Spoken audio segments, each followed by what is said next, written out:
Mesdames et messieurs les invités, c'est un grand plaisir pour moi d'être parmi vous aujourd'hui pour marquer le lancement d'un projet d'une importance capitale pour la santé publique et l'avenir de la Guinée.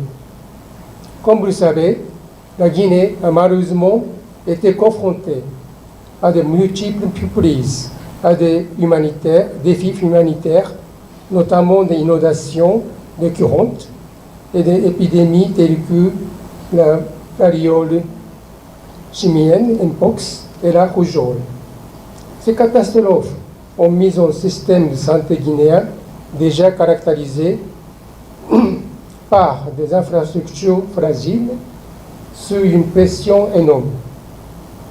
Il est particulièrement préoccupant que les femmes enceintes et les jeunes enfants et les nouveau-nés, les plus vulnérables, aient souvent un accès limité aux soins essentiels dans ces contextes. Du surcroît, les risques de violence basés sur le genre s'y accroissent également. Face à cette situation urgente, le gouvernement du Japon, en étroite collaboration avec FUNIAP, UNFPA, a décidé de soutenir un projet crucial d'amélioration de l'accès aux services de santé maternelle et néonatale, la lutte contre les violences basées sur le genre, grâce à la numérisation du système de diagnostic et de traitement. Concrètement, notre soutien d'un montant de 393 333 $ américains permettra de déployer une clinique mobile et équiper 10 structures de santé. Pour cela, il est prévu que la technologie innovante SPAC, de Suite Corporation, une entreprise sociale japonaise spécialisée dans les solutions de santé numérique, sera adoptée. En connectant une application dédiée à un échographe portable, comme vous avez déjà vu par la présentation de M. Furuta, SPAC permet d'optimiser et de moderniser le suivi prénatal régulier, la centralisation des résultats et le monitoring dans les zones isolées. Ce projet comprendra également la formation de 20 sages-femmes en vue de la mise en place de services de santé utilisant cette solution numérique, ainsi que des activités de sensibilisation auprès des femmes et des communautés pour prévenir les violences basées sur le genre.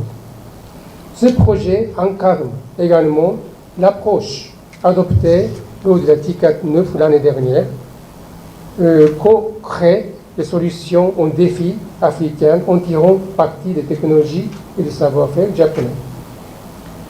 Grâce à cette initiative, environ 5280 femmes enceintes et 5016 nouveau-nés bénéficieront d'un accès sécurisé